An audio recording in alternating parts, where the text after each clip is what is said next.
"Hey, Sarge, look at this." Hank looked up from his phone and saw that one of the inmates had raised a scarecrow in front of the leaf pile he'd been making. He was unsurprised to find it was Jasper.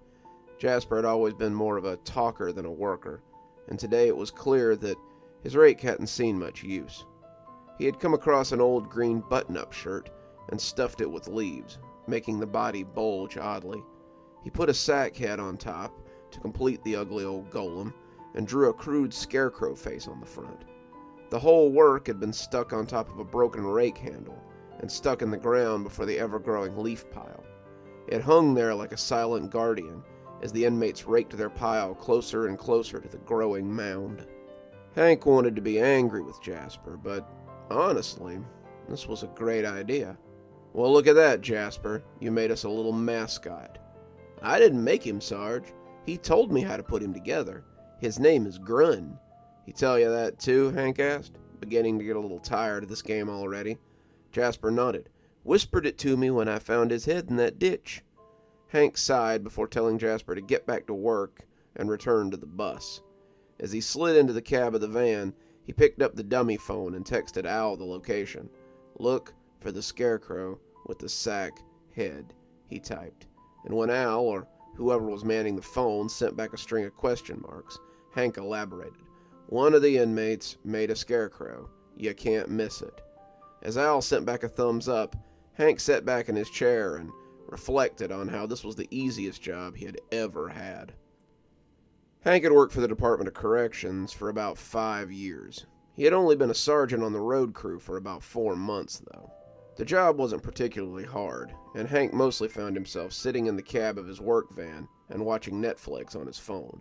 He would count M8s or inspect the job site every now and again, but the job was mostly sedentary. The reputation he had built up for himself as a badass on the compound meant that none of these guys really messed with him, but that wasn't too surprising. The guys they sent to work squad were short-timers, guys with a few years left, and you didn't really get hard cases or mushy brains out here on the road. So far, Hank had only had to point his gun at one person, and the sight of that gleaming black barrel had taken the fight right out of him. It had been pretty boring until Al had come along. Al had found him drinking alone in a local bar, and Hank had marked him as trouble from the second he'd caught sight of him sneaking peeks at him. It was something about working behind the fence. You gained the ability to judge someone at a glance, and what they wanted, what they were capable of, and Hank had mistrusted Al from the get-go. Al had come to sit next to him and offered to buy him a drink, which Hank had declined. He told him thanks, but he wasn't into men. Al had laughed before asking if he was into money. Hank started to get mad, but Al told him that he had a different sort of offer for him. He bought him another round and asked if he'd like to talk it over. Hank had leaned back, taken a sip from the fresh PBR, and invited Al to proceed. Hank had his beer, and he listened. Al's request was simple. Al, or more likely the people Al worked for, wanted to use their leaves. That was all. "I've seen your boys out there working. I know how big your leaf piles are at the end of the day. All I'm asking is that you let us use your leaf piles to store some things discreetly." "I don't know," Hank said. "Guys in the department that try to diversify their income tend to end up wearing blues." "How much do you make on a day sitting in your van and watching these fellas work?" Al asked, getting right to the point. Hank thought about it. 400, he said, hoping it sounded confident. It was a lie, but not a big one. "How would you like to make twice that?" Al asked, smiling his shark's grin. Hank waffled as he thought about it, knowing he should say no. It was a bad idea to mix business with financial stability. But Hank was in a little bit of credit card debt and needed a way out. It was stupid, a surefire way to get himself thrown in prison. But as he reached over to shake Al's hand, it just felt so right. And that was how Hank had begun his employment with the less than reputable elements of the city. The setup was easy. The inmates raked up the leaves along the highway. They piled them up, adding to the pile daily, and at the end of the month, they burned the leaves and started again the next month. At night, Hank's newfound benefactor would dump something into one of those leaf piles, something Hank didn't need to know about. At the end of the month, Hank and his crew would burn that thing along with the leaves. and then the next month they'd do it all over again. Each day that Hank continued to not know about this thing in the leaf pile, he would net a cool $400 in his account. It was almost too good to be true, and was great until that damn scarecrow showed up. 2 days after that horrid guardian had been erected, Hank started to feel like something wasn't right. He would find himself sitting in the cab of the bus, watching Netflix or something on his phone, when he suddenly felt like he was being watched. He'd look up and count the inmates, coming up with 20 men all at work, or at least not standing around. More often than not, it was the scarecrow Hank would find looking at him, giving him the creeps. It always seemed to have turned on its post, its grease-paint eyes always glaring at him, judging him. Hank would always turn back to his screen and just try to ignore it, but it gave him the willies to be sure. By the end of the first week, he'd made 2,000 bones for doing nothing more than just not reporting something, and he was feeling pretty good about the setup. His creditors were satisfied with the money Hank had given them, and Hank had sliced up a few of the cards that had gotten him into this situation in the first place. He didn't need the credit cards anymore, now that he was making the kind of money that Al was providing, and it made him feel pretty good. Despite this, he also felt a little guilty about double dipping. Hank tried to justify it to himself, making excuses that all seemed to ring hollow. Al and his friends were only doing whatever they were doing at one location, after all. It wasn't like they were using every location that Hank had been to. He was free and clear anyway. All he had to do was say that he had no idea what was going on, and divert attention away from himself. Hell, whatever they were doing at this site was none of his business anyway, right? Despite his reasoning, site number 8 became one of his least favorite stops of the day. With 12 stops, he always spent about 30 minutes to an hour at each, so the inmates could clean up the trash and rake the leaves. From 6 a.m. to 4 p.m. each day, Hank and the guys went from site to site, doing the same thing they did every day. The guys had been doing this long enough that most of them could have the site cleaned in about 20 minutes. But Site 8 was becoming the exception to the rule. Site 8 became a daily chore that Hank wished he could skip. If Hank had been superstitious, he'd have said the site was haunted. It had always taken about 15 to 20 minutes to clean this site in the past, but now it was taking right up to an hour every day, and it seemed to correlate with Jasper making that damn scarecrow. As the inmates worked, Hank saw many of them cast sidelong looks at the thing. On more than one occasion, he saw them stop what they were doing entirely and just look at the scarecrow with rising levels of anger. It was as though it were talking to them, and whatever it was saying, they didn't seem to like it. More than one of them took a step towards it before Jasper would run over and say something to soothe them. They would always go back to work, but Hank was sure that one day they would hear something that would send that scarecrow sailing into the pile too. They weren't the only ones hearing things. Hank usually sat in the cab with the windows down so he could catch a breeze, gas being too expensive to sit with the AC on all day. As he sat there one morning, Hank suddenly heard a weird, whispery voice, and it brought him out of his near doze. He looked up and counted the inmates in a quick sweep of his eyes. He was making sure that no one was close enough to the bus to be heard, and had expected someone to be playing a joke.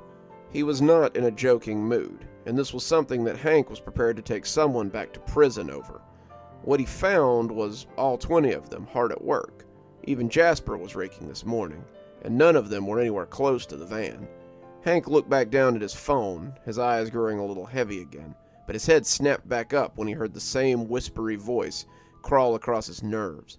He looked around to make sure no one was playing games with him, knowing already that it couldn't have been anyone on his crew. Hank glanced around the truck to make sure that it wasn't an outside party, but there was no one anywhere near the bus.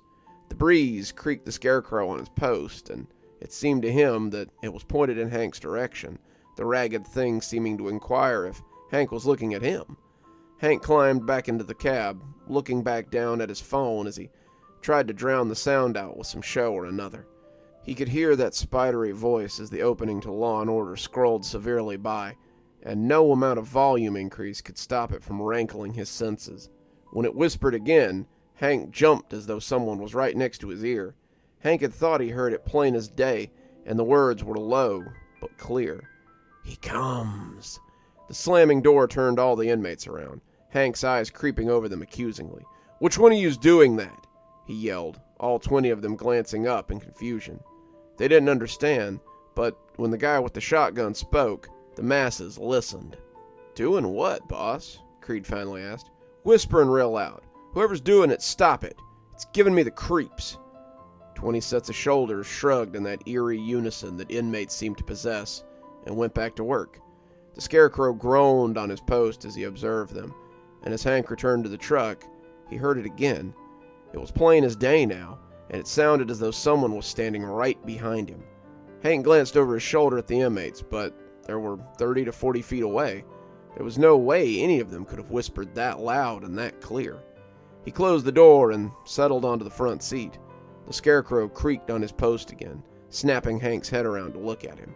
He saw that all the inmates were watching him, their faces telling him clearly that they were worried about him. He shouted at them to get back to work and rolled the windows up. He sat watching them for a few minutes, just watching them go about their drudgery, and marked each of them. Several of them looked at the Scarecrow as they raked, and Hank could see that the leaves around the raggedy sentry were unraked in a large circle. He felt another urge to tear the thing down and throw it onto the pile, but he squashed it. The Scarecrow was the marker. He needed it to mark the spot where Al was to drop whatever he was dropping. Besides, it was just a Scarecrow. The Green Man comes. He jumped high enough to bash his head on the roof of the bus this time. Hank looked around nervously, but there was no one there. The radio hadn't made a sound all day, and that whispering had been close enough that it might have been coming from lips pressed right against his ear. He rolled down the window and told them to get in the bus because they were moving on. The inmates ran over quickly, looking relieved as they threw their tools in the back and climbed in behind the mesh wire that separated the front of the bus from the back. Hank put the van in drive, and they rolled to the next site, leaving the Scarecrow behind with his leaf pile. Hank was never happier to leave a stretch of road behind, and the clamor from the back made him think that he wasn't alone. Hank may have left him, but the Scarecrow didn't seem to be done with him that day. That was the first night he started having the dreams about Site 8. Hank dreamed that he was at the roadside, just him at the site. The light of the moon shone full and pale over him, seeming to leave him in that green guardian in the spotlight. The piles of leaves loomed up 20 times as big as they had before, and the Scarecrow stood before it like a grinning sentry. The pile moved and stirred as something slid beneath the leaves, and Hank could see little humps sliding along the dense foliage. All at once, the pile burst into flames, and from within came the screams of the damned. The humps beneath churned wildly about as the flames licked at the massive mound of dead leaves. The Scarecrow turned on its pole to face him, a wide tear beginning to rip across its mouth. It was as though something was clawing to be free, and it seemed as violent as the creature in the leaf pile. The Scarecrow danced on its pole as its arms waved and flapped in the phantom wind.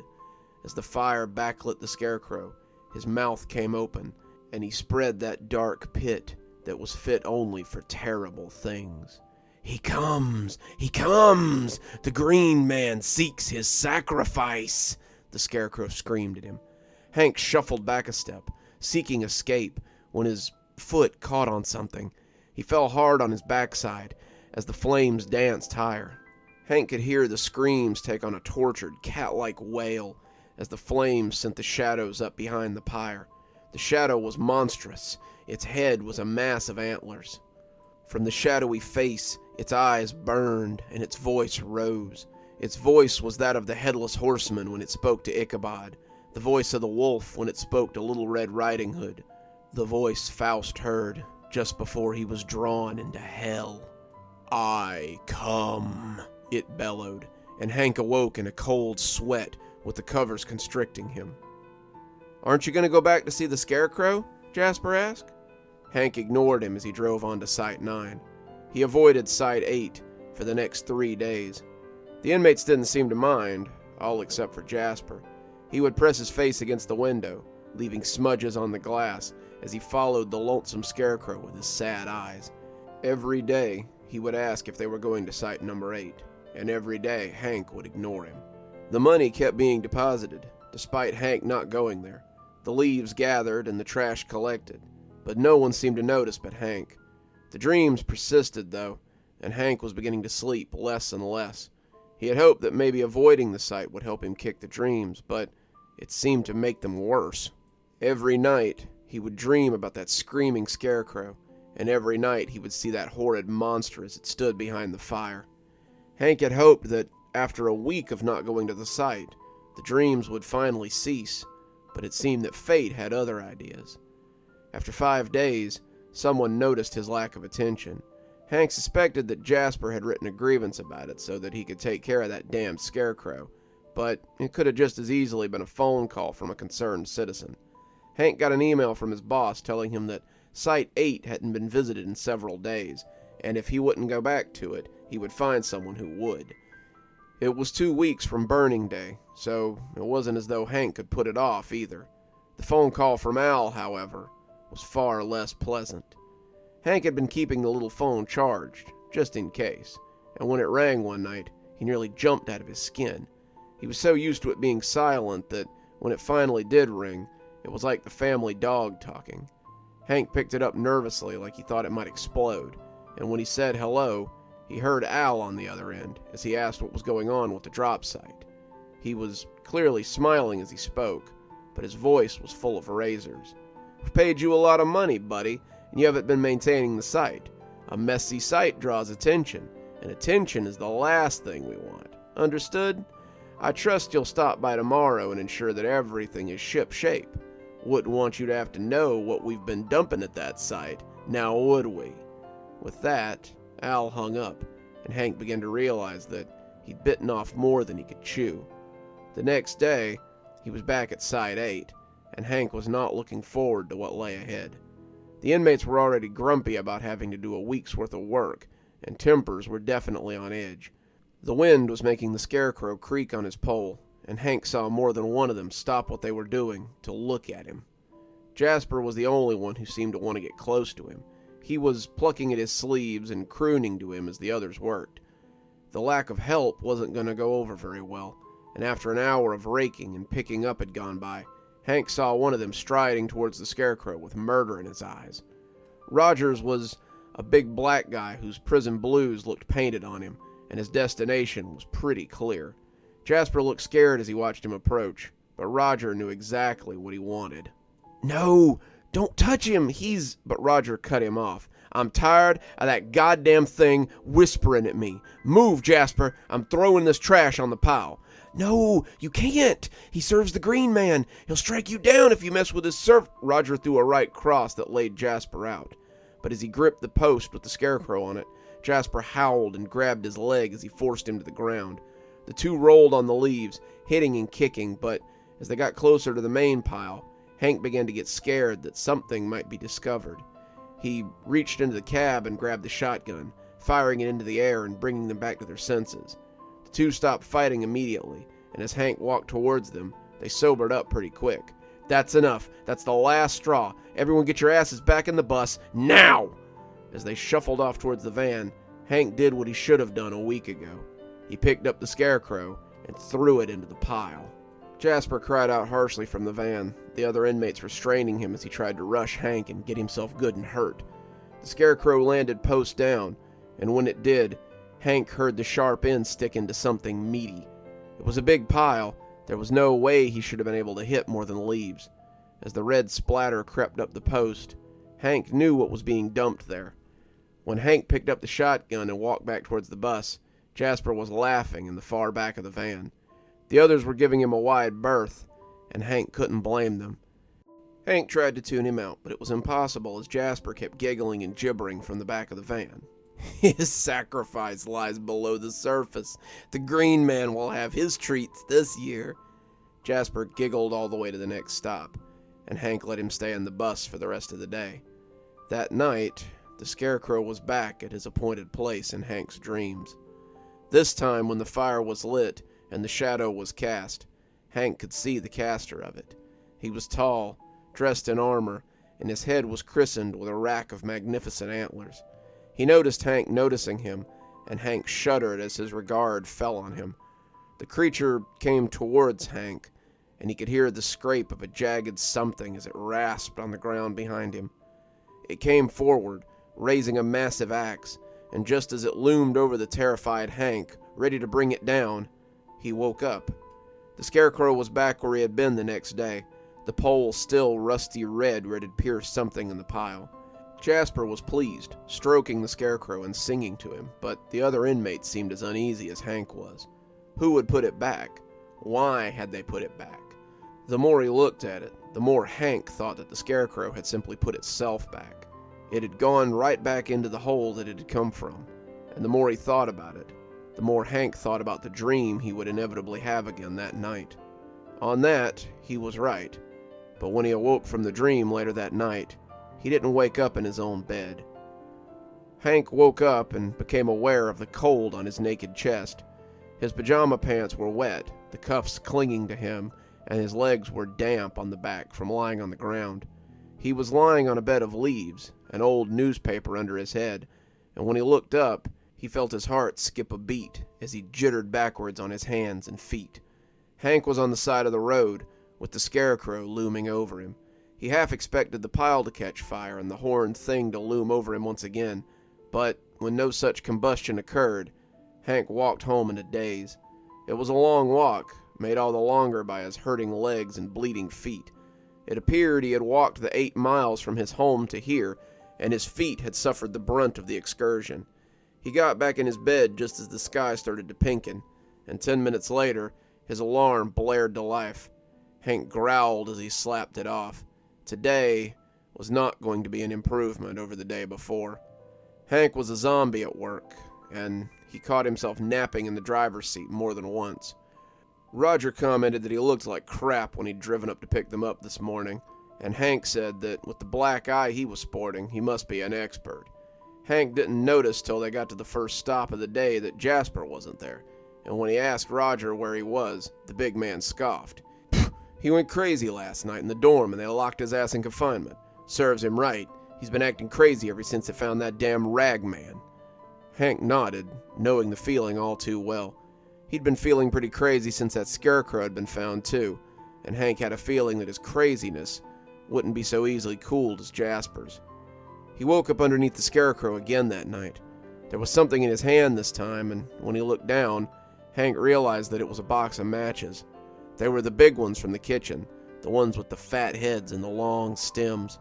He lit one and watched the way the flames danced against the Scarecrow's fabric.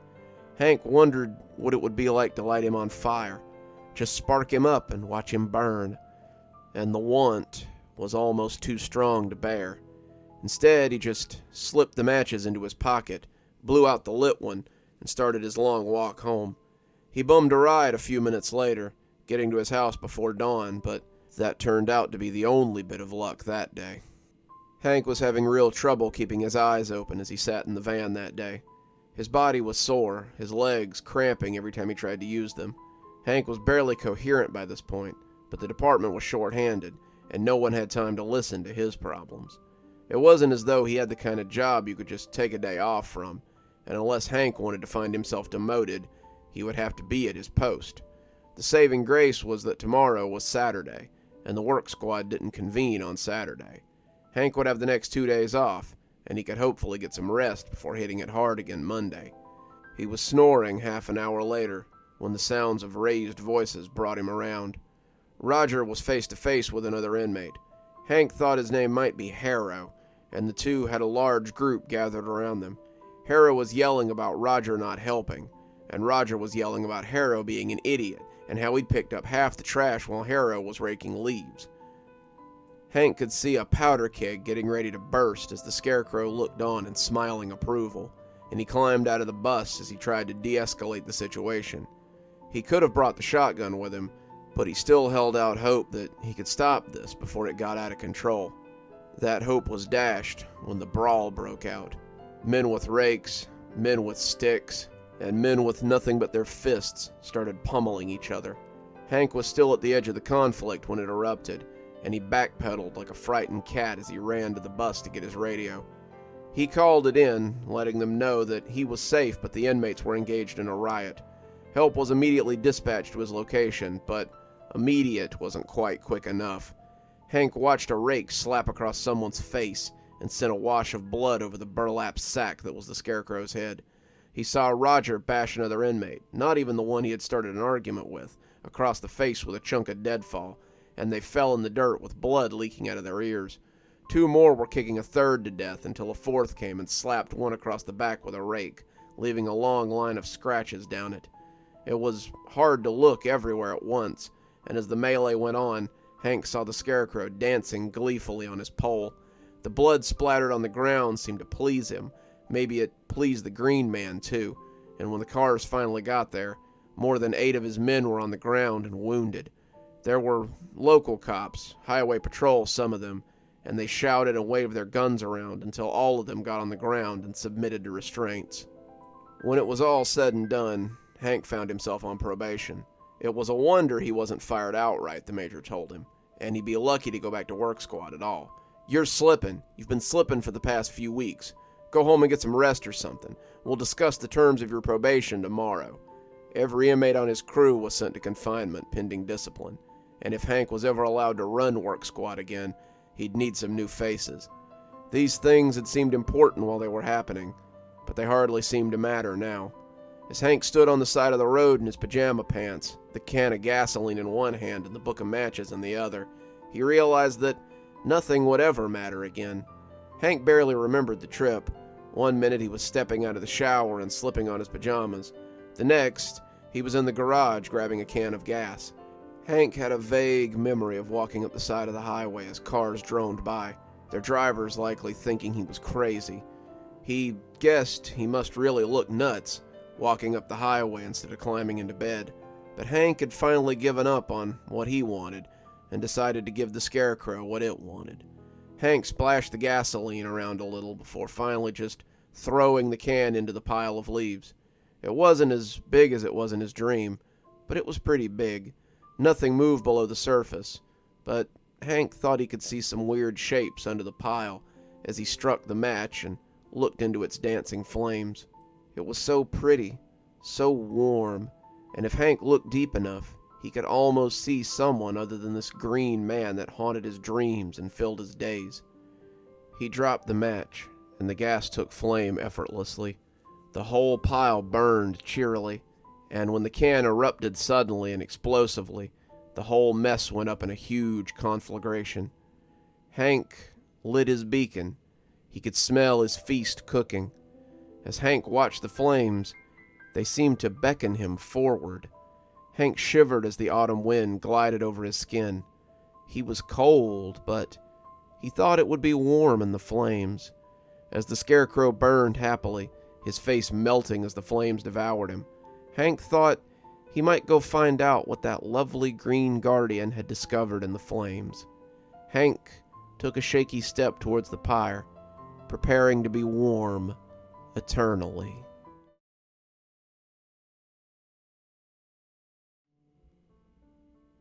Terry's day started with the previous shift dragging inmate Harrison from his cell. The 2 officers, old pros at this, had him cuffed up and held under each arm, the yard sergeant coming behind as he manfully attempted to hold the inmate's kicking legs. Sergeant Lehman wasn't a small guy, somewhere between a bodybuilder and a sideshow strongman, and even he was having trouble keeping a hold of the struggling inmate.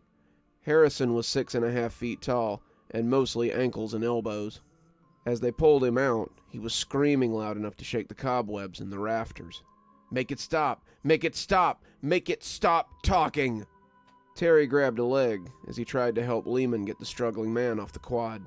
Terry, Officer Greenwood to his charges, had just come in for his first shift of the week, and he couldn't think of a more tumultuous way to begin it. He had expected that they were just taking him to the shower. He stank and was likely being forced to clean himself. But they headed straight out of the quad and into the sally port, where Officer Carr was waiting with the restraint chair. "What the hell happened?" Terry asked, after the 5 of them managed to wrestle the struggling man into the chair and secure the straps. "We don't know. He's been kind of quiet all day, but just as the sun started to go down, he starts screaming and banging and causing a fuss. We had Perry come down here to talk to him, but not even he could get him to settle down." "Really? Perry couldn't get anything out of him? That dude could charm the birdies from the trees. Nope, couldn't get a word in edgewise. He said all he was doing was gibbering about someone in the cell talking to him. We're going to take him down to medical for observation. Do me a favor and put in some paperwork on that sink in there. He broke it while he was spazzing out. Terry said he would, and with that they were off and rolling towards the medical pavilion. Harrison continued to buck as they rolled away, his eyes going towards the cell he had left. His eyes were wide and white, crazed like a horse's eyes, and Terry felt a sliver of fear creep into him. What had he seen that had scared him so much? Would Terry see it too? Terry hoped not, as he headed for the station. Officer Tobry was there, as well as Sergeant Wayne, and the cocky young officer grinned at him as Terry walked up the stairs into the station proper. Guess we'll have to change our count before we get started. Doesn't look like Harrison's going to be back anytime soon. Terry shrugged. I guess so. He seemed pretty rattled. He's been rattled since he got here. Dude takes enough pills to keep his sight grade in check, but he's one bad day away from losing his marbles. Tombry clapped him on the shoulder, Terry turning to look at him as he cocked his head back towards the door. Come on, man. Let's get these degenerates counted. Terry nodded as he followed him, sliding his notebook out as he prepared to count the dorm. As they came into Quad 4, Terry couldn't help but glance at Harrison's old cell. The door was open, and the inside hung blackly in the lighted quad. The dying light through the window made a smoky square on the floor, and in that strange light, Terry felt that he could see something on the far wall. He had thought someone was hiding in there before he remembered that no one could be in there. The wing was secured. No one was capable of leaving their cells or moving around, and when he walked past the door, he stopped for a few seconds as he studied the spot on the back of the cell. Taking out his flashlight, he shone it in and gasped as he tried to keep a grip on it. It had fallen on something on the back of the cell that looked surprisingly like a face. He stood there for a count of 5, just staring at the wall, but the longer he looked at the spot, the less it looked like the face he thought he'd seen at the start. The face he had seen had been that of a stunted old man, the kind with a mischievous face that you watched your kids around. The more he looked at him, though, the less it looked like anything more than a swirl of paint on the back wall. It was silly to think about. It could have been anything, but as he looked at it, the more he could see that face lying just below the painted surface. See something you like in there? Came a voice in his ear, and Terry jumped about a foot. Tobry had come down after counting the upstairs and found Terry just standing there, looking into the cell. Thought I saw... But Terry thought better of it before telling Tobry about the face. Some graffiti or something. I was going to write it up, but I guess it's nothing. Tobry shrugged. Looks like he slagged the sink, though. Guess we got to write him up for that. Terry nodded, and the two of them moved back to the station to give their numbers to the sergeant. That was how it started, and it was a moment that Terry would reflect on often. Terry arrived home around 7 the next morning, and fell into bed in his uniform. It had been a hell of a night, and not just because of Harrison. He and Tobry had gone about their usual duties, handing out mail, checking on the nightly chore list, but it seemed that something always drew them back to Quad 4. Some kind of fracas always dragged them back to the floor, and it was the busiest it had ever been. There had been 2 fights, one of them requiring help to break up, and 3 different inmates had been taken to confinement after lights out when they started kicking doors. Terry was usually pretty good at talking to them, but tonight there'd been no chance for communication. They kept yelling that people were talking to them, telling them things they didn't want to hear, and they wanted them to stop. In the end, they had sent 6 people to confinement, and it had taken all night to pack their property. On top of that, there were the weird noises in Quad 4 that night. Terry could believe that they were hearing strange whispers, because he could hear them too. Every time he went out to do a round, every time he found himself out there packing property, whenever he was pulling people apart or making the rabble go back to their cells, he could hear a low whisper that permeated everything out there. It was a small, ugly little voice, the voice of a witch in a kid's story, and it told Terry how worthless he was all night. It slid across his skin like a wire brush, and he came to dread the time he spent out on the quad. Strangely, it also seemed to be trying to lure him into Harrison's old cell. As he fell into an exhausted sleep, he could almost hear the words again. "Scurry, scurry, little mouse. You don't dare come into my home. I taste your fear, weakling. You don't have the sand to come face me. Step inside and see how much of a man you really are. He could see that face again, working its way from the wall, rising from the painted surface as the features began to come out. He was looking at the worn face of a wicked old warlock, looking for someone to draw into hell to take his place, and Terry was powerless to stop it as he held his face in the beam of that flashlight. He was aware of walking towards it, slowly but surely, and the closer he got, the less he wanted to. The face got bigger and bigger, taking up the wall as it grew, and the mouth opened to reveal rows of razor-sharp teeth. When it opened, the teeth attempting to clamp on him, Terry woke up with a furious start. He didn't sleep well that day, and it showed as he stumbled into F-dorm that night. Tobry whistled as he stumbled up the stairs. "You look like hell, Greenwood. Not getting sick, are you?" Terry shook his head, but he honestly felt sick. He had managed to fall asleep after a series of bad dreams that morning, and woken up just in time to see that he had 20 minutes to get to work. Given that it took 30 minutes to drive to work, Terry was pretty glad that he had slept in his uniform. It was a little rumpled, but he threw his coat on and ran out the door, stopping by the kitchen long enough to grab a TV dinner out of the freezer and pull his boots on before he ran out in his sock feet. He had been about 5 minutes late, speeding the whole way there, and his captain had thankfully been understanding. "Well, hopefully tonight is less of a three-ring circus than last night," Tobry said. "Come on, partner, let's get this show on the road." Right off the rip, though, the shift began to list. Terry found 2 empty beds where inmates had been the day before, their roommates telling them how they'd been taken to confinement after getting mouthy.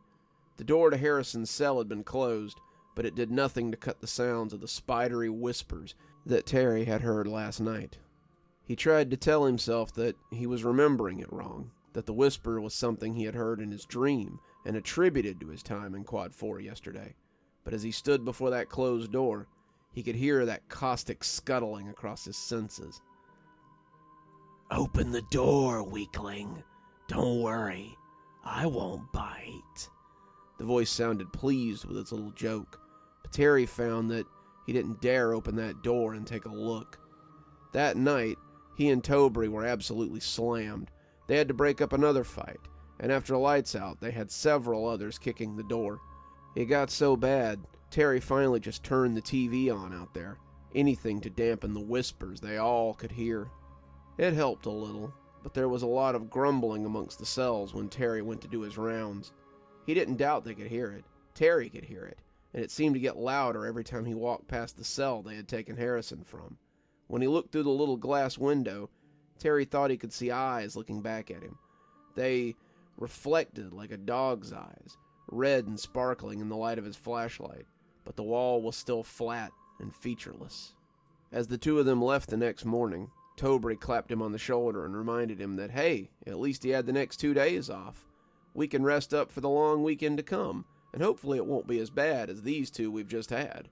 Terry hoped so, but as he fell into bed again, the dream was waiting for him. It was the same thing as the day before. He was alone in the quad, the cells empty and their doors open and gaping. The lights seemed to buzz darker in their cages tonight, and the face snickered as it pushed its way through the wall. The wrinkles on its skin made it look like a carved wooden thing, but its eyes glowed with mirth. It grew larger and larger as Terry watched, held captive by the thing in the beam of his light, and as the face pushed out of the wall, it slithered free on a long tail of flesh. Terry could see a body pushing its way behind it, the majority trapped behind the paint, but as it opened its mouth wide to bite him, he realized it hardly needed anything but that long, trailing flesh tumor and its mouth of pointy teeth.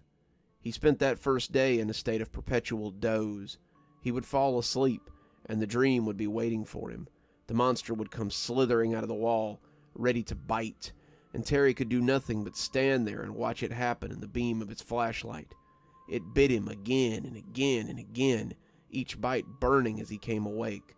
Terry was limping by the time he got up on Thursday morning in the wee hours, and as he sat watching TV, his legs itched from the bites. He could feel something like infection working its way up them, but they looked the same as they always had.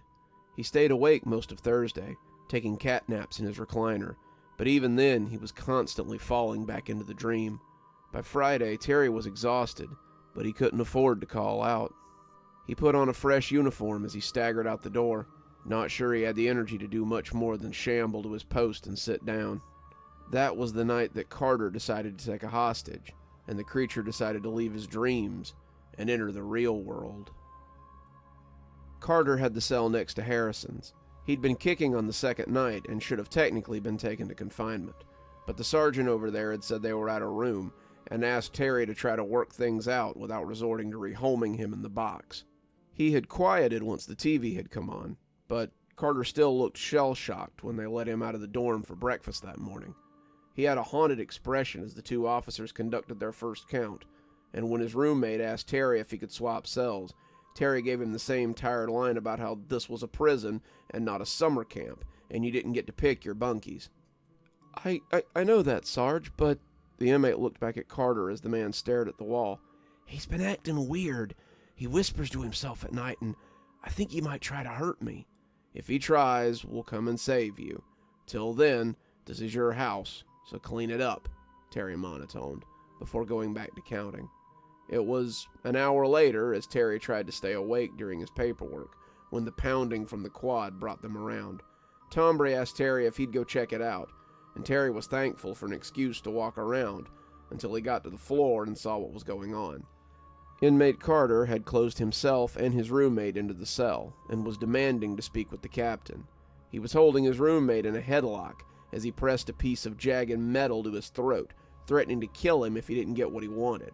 I want to be out of this quad, he screamed at Terry as he tried to reason with him. I want to be away from the whispers, I want to sleep without nightmares, and I want to be out of this cell. It was just he and Tombre that night. Sergeant Wayne had called out, and Terry was relaying information to Tombre and telling him to get the captain down here right away. Most of the inmates had already closed themselves in, not wanting to get wrapped up in any part of this, and before Terry quite knew it, he found himself alone on the quad.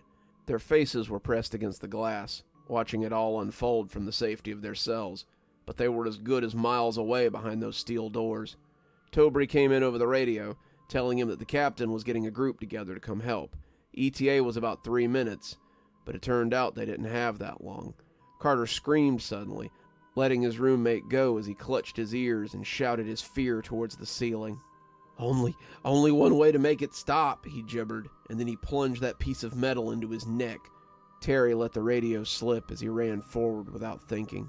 He keyed the emergency lock on the rolling cell door, the roommate shooting out into the quad as the door came open.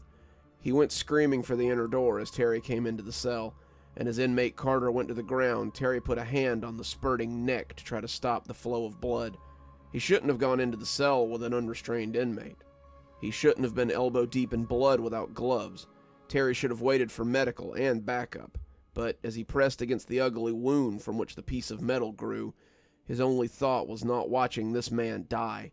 Terry was looking into Carter's face, the crazy draining out right along with the blood, when the lights began to flicker inside the cell. The light coming from the window from the pole light in the yard cast them into an eerie glow, but Terry didn't feel fear until the lights in the quad went out as well.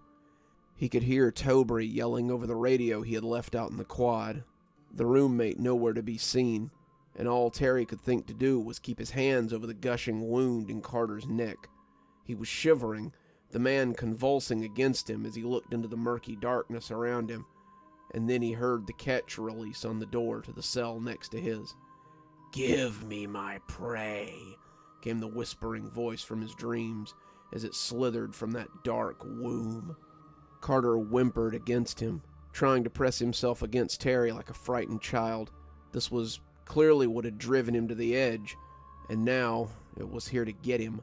The gloopy sound of a legless horror could be heard pulling itself closer to the pair, and as they cowered in the dark, Terry felt certain that this was how he would die. The mouth would open up, just as it had so many times before, and swallow them both up. The team that was on their way would find nothing but an empty quad, and Terry would be just one more mystery for the guards and the inmates of Stragview to speculate on. Terry closed his eyes, bending protectively over Carter as the thing drug itself closer. When he peeked through slitted lids, he could see something like a multi-tentacled slug as it stood in the doorway of the cell. "Give him to me," it screeched. But as the lights came back on, Terry was momentarily blinded by the sudden intrusion. Something hit him in the chest then, and as he fell across the inmate, he heard boots slapping on concrete. Then there were people screaming his name. Carter was jerked away from him as strong hands helped him up, and Terry was being led out of the quad as people spoke to him in voices that sounded alien. He was aware of being in the station, the captain shaking him as he asked him what had happened. He was aware of being in the captain's office next, several people standing far too close as they discussed what was wrong with him. His life happened in little jumps and bumps, and finally, he was in one of the back rooms in medical, staring off into nothing as he tried to stop himself from falling apart. Someone had put a blanket around him, and he was sitting in a stark white room on a bed they usually save for patients in need of care. He thought he was alone, but when someone cleared their throat, he realized that the warden was sitting near the counter, a file folder in his hand and a Cheshire Cat smile on his face. "Well, it seems you've finally come back to us, Officer Greenwood." Terry stared at him, uncomprehending, but seeming to have discovered his voice. "What in the hell was that?" The warden steepled his fingers, seeming to contemplate the answer. 20 years ago, there was an inmate named Frost. Frost was a bad man who liked to do bad things to children. He was serving a very long sentence, but someone decided to shorten it for him. They slammed his head against that wall so hard you could see his face in the wall for a while afterwards. We painted over it a few times, and it finally started to fade. After a little, we started putting people in that cell again, but something happened. We started seeing an increase in crazed inmates. They complained about voices, whispers, seeing things after lights out, and it drove more than one of them insane. After a while, we found a few of them dead, either by their own hands or something else's. We tried closing the cell, but it didn't work. Frost was angry, but Frost was also content to torture people who happened to find himself in his cell. We remembered how we'd gotten rid of that ugly indentation of his face in the concrete, and every month, we painted the cell. We paint it with the thickest latex paint we can, and it takes him a little longer every time to come back. It's not a permanent solution, but it's the best we have. Terry sat there, taking all this in, trying to make sense of it, but coming up short. Why not just... But the warden put a hand up to stop him. "Whatever you're about to say, we've tried it. He's a monster, a disease, and he always comes back." He turned to go, stopping at the door as Terry looked after him. "Take the weekend off. Come back fresh on Monday. I'll have a crew in there tonight to paint that cell, and that will keep him in check for a little longer. Over the next 3 days, do what you have to do to forget what you've seen. Drink yourself into oblivion. Take sleep meds. Try to ignore what dreams might still linger. Don't let him stay. Push him out as best you can. Or one day, you might wake up to find that very same face on the wall of your own home, and will have to fill your position with something besides a layer of latex paint." Terry watched him go, not sure what to believe, but wanting nothing so much as the oblivion of a peaceful sleep, knowing he probably wouldn't get it. His chest ached suddenly, and he looked down at the bruise someone had treated there. They had laid his uniform shirt and undershirt across a nearby chair, and as Terry looked, he felt his mouth go very dry. The bruise on his chest looked like nothing so much as a formless blob, but the longer he looked, the more he could see the hooked nose and the hateful eyes that had stared back at him from the cell. It seemed that Frost might be harder to escape than even the warden had thought, and Terry just knew that as his eyelids tried to slide closed, he would find that gaping mouth waiting for him, and the cell would be his hell for all eternity.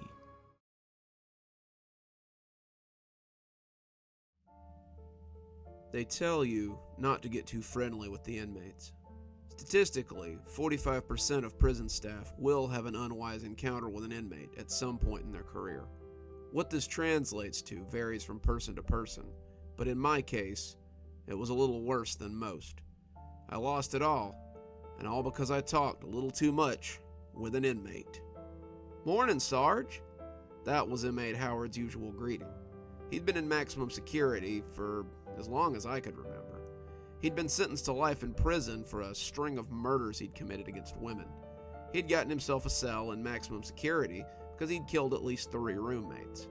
Now he was housed alone, got his meals in a styrofoam tray, and only got rec once a week, and only then under the closest of scrutiny. If ever there was a bad guy in prison, it was inmate Howard. That being said, I'd never had any trouble out of him. He was always polite. He never sat at the door and ogled nurses when they came to pass meds. He never kicked the door or threw his shit, and was generally well behaved as far as inmates go. He read a lot, never really talked to anyone, and mostly kept to himself. He didn't even really speak to the other COs, except for me. I was the only one that had more to say to him than shut up. His conversations started off light. He was a football fan, and he wanted to know how his team was doing as I passed mail. What sort of movies were in theaters while I handed out lunch? How was I, or how was the health of my family while I pushed around the laundry cart? Standard stuff, conversation starters. Pretty typical of inmates locked in a cell for 23 hours a day. I kept my responses casual at first, 1 or 2 word answers, but after a while, you start getting used to people. Inmates are criminals, they're bad guys, but you see them as often as you see your friends after a while. I was never friends with them, that's never a good idea. You do become relaxed after a while though. You let your guard down. You start to discuss last night's football game with them. You talk about how the new Judge Dredd movies are so much better than the old ones. You ask them about their families, and you tell them a little bit about yours. You start to look at them like animals in a zoo. The animals are behind bars and thus no threat to you. You get relaxed. You get comfortable looking and stepping a little closer to the bars than you usually would. You forget that the animals still have claws and horns and teeth. You forget that the animals are still animals. I was sitting at his cell one afternoon, sorting mail and passing a word, when he suddenly told me something that made me look up from my mail sack. I'd gotten comfortable enough talking with him and made a habit of it almost every afternoon. I never spent long out there, just a few minutes of conversation, and we usually talked about the sort of thing he could learn about if he took the time. We had just finished talking about the Cowboys, a team we both liked, and their miserable loss last weekend, when he suddenly asked me if I believed in God. I rolled my eyes, expecting a jailhouse sermon. "My God, Howard, don't tell me how you found Jesus in this hellish place." "Nope, not sure he even exists. Don't see how he could if he'd give a man like me this condition." "Condition? Your condition came from murdering all those women. I don't think Jesus had much to do with that, Howard." "No, not that condition." He paused, looking around conspiratorially. "Sarge, if I tell you something, will you promise not to tell anyone else?" I perked my ears up. It wasn't uncommon to get a cell-side confession from some of these guys. They were hard to a point, but eventually their crimes began to weigh on them at night. So they tell some officer their sins so he can go tell the captain, and he can tell the warden so he can tell the families of the victims, and the victims can get some closure. I didn't know if that's what this was, but I was curious nonetheless. "Sure, I promise." He leaned against the glass and whispered into the little ventilator grate, "I can't die." I laughed. I couldn't help it. "Yeah, good thing they gave you life then. Not being able to die would put a real damper on a death sentence." He looked at me through the glass, and I could tell that he was absolutely serious. I gave him a stern look. "There is no way. Get the hell out of here. No one is immune to death, Howard." Howard stepped back into his cell and seemed to ignore me.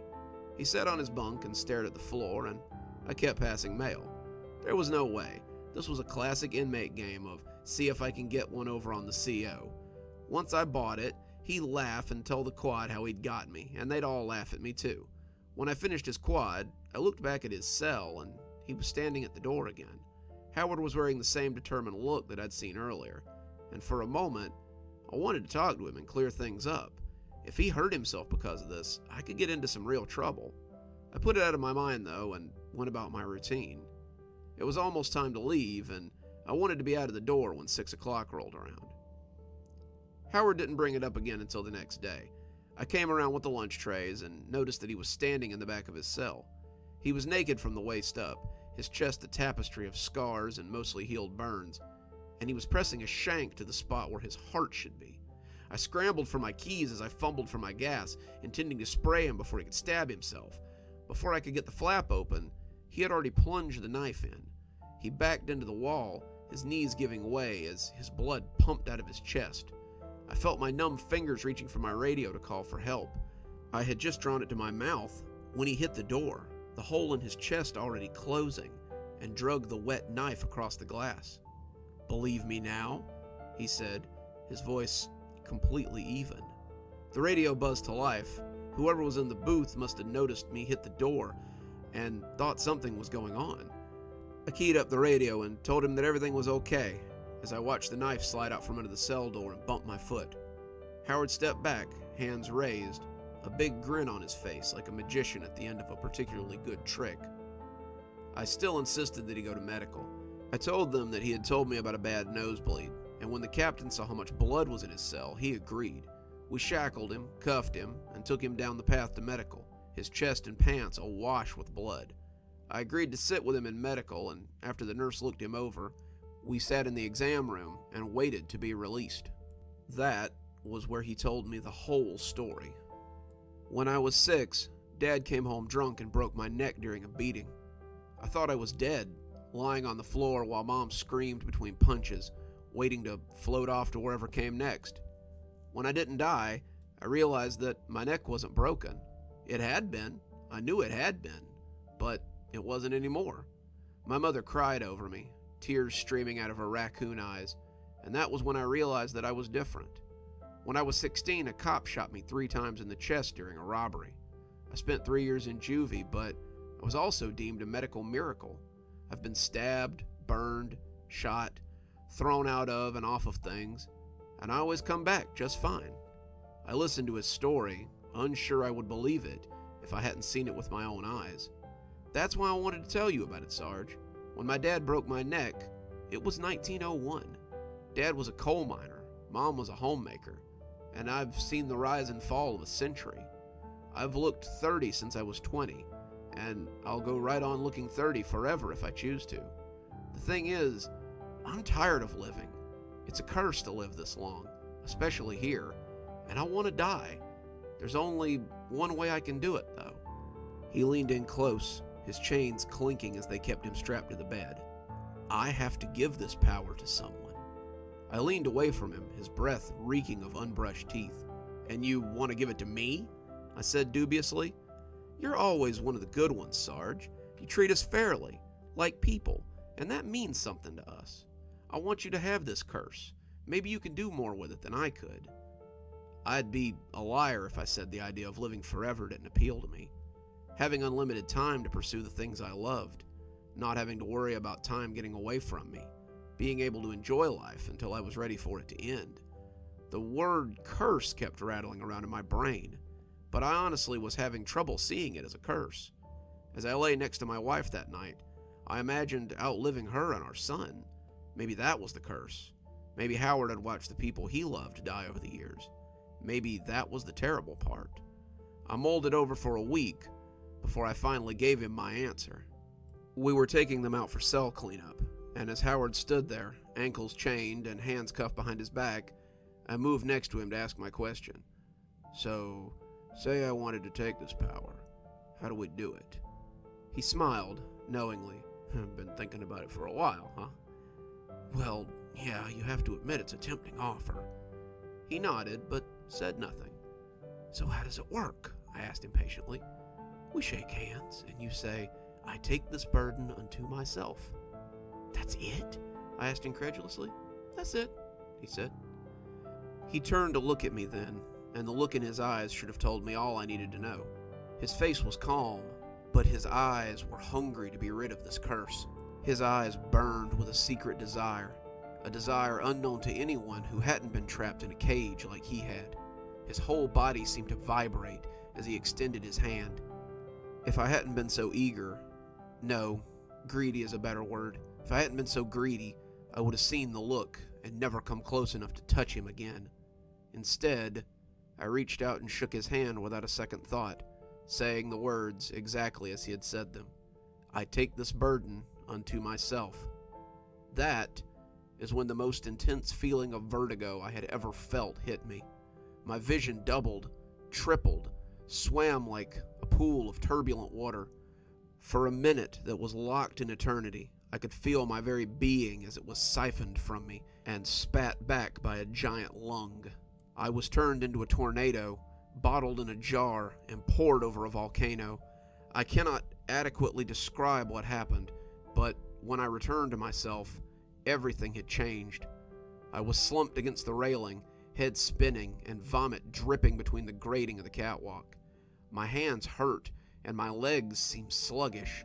I could hear voices asking if I was okay, but my tongue didn't want to work properly when I tried to respond. As my vision cleared, I was again struck by an odd sense of vertigo as I saw myself coming up from my knees.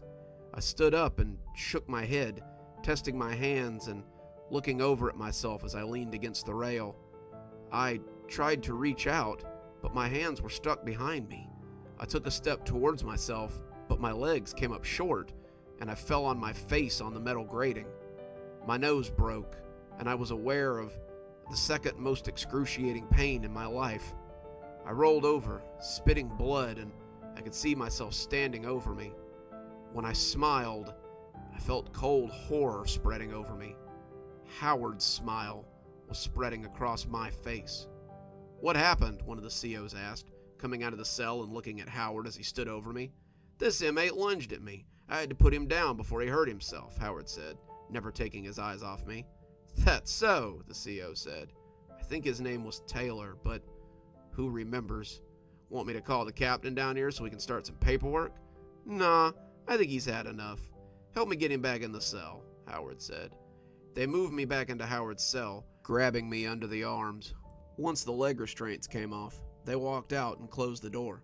I struggled to my feet and ran to the little window, but Howard was already leaving the quad. Officer Taylor told me to put my hands through the flap so he could get the cuffs off. I tried to explain to him, tried to tell him how I was not inmate Howard, how inmate Howard had put my mind in his body, but the things I was saying were a hard sale at best. Taylor stared at me through the glass, blankly listening to what I was saying in the same way I had listened to 1,000 other inmates.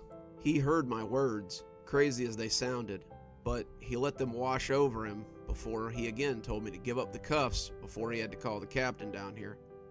I put my hands out, and he took them off. I tried to tell him what had happened again, but he closed the flap and moved on, leaving me in an 8x10 cell with nothing but my own confused emotions. That first night was the worst night of my life. I paced the cell, eating and drinking nothing, as my mind ran around my head like a trapped rat. I hadn't seen Howard for the rest of the day, and it didn't do any good to try to talk to any of the other officers. They just thought I was talking crazy talk to get sent to psych, or ignored me as I raged against the glass. I didn't sleep that night. After lights out, I walked and screamed and yelled my frustration out amongst the other prisoners that screamed for me to shut the hell up. If you've never been inside one of those cells with the door closed, you can't imagine how small it feels. Knowing that you have no escape from that hell is pure madness. Knowing that no one will come if something should happen to you is pure hell. I understand after that night why so many inmates go insane. I worried about my wife and son the most. What if Howard found his way to my house? Wearing my face, my wife would greet him, let him in without question. What would he do to them? Would he hurt them? Thinking like that made me scream all over again, and by morning, I feared my vocal cords had been damaged. The juice they gave me with breakfast helped my raw throat, but did little for my mental anguish. After the first night, I found a numb little hole in my mind to crawl into. That was where I lived for the next few weeks. If someone came to give me food, I ate it. If someone came to take me to the shower, I went. If they tried to take me to rec, I ignored them. I slept in a fetal ball on my mat and just let time slip by. Time had ceased to matter anymore. Sometimes I would sleep the whole day, lost in my misery and coldness. The world shrank to an 8x10 concrete box, and the things outside mattered very little. I could hear whispers on the quad, but I ignored them. My name came up often, my old name, that Howard now wore. No one had seen him in a while, and there was talk that something had happened. I had done something bad, and was likely not coming back. I tried to block it out.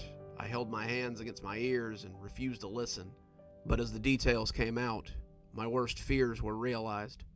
I had murdered my family. I had shot and killed my wife and son. There was evidence of sexual assault on my wife.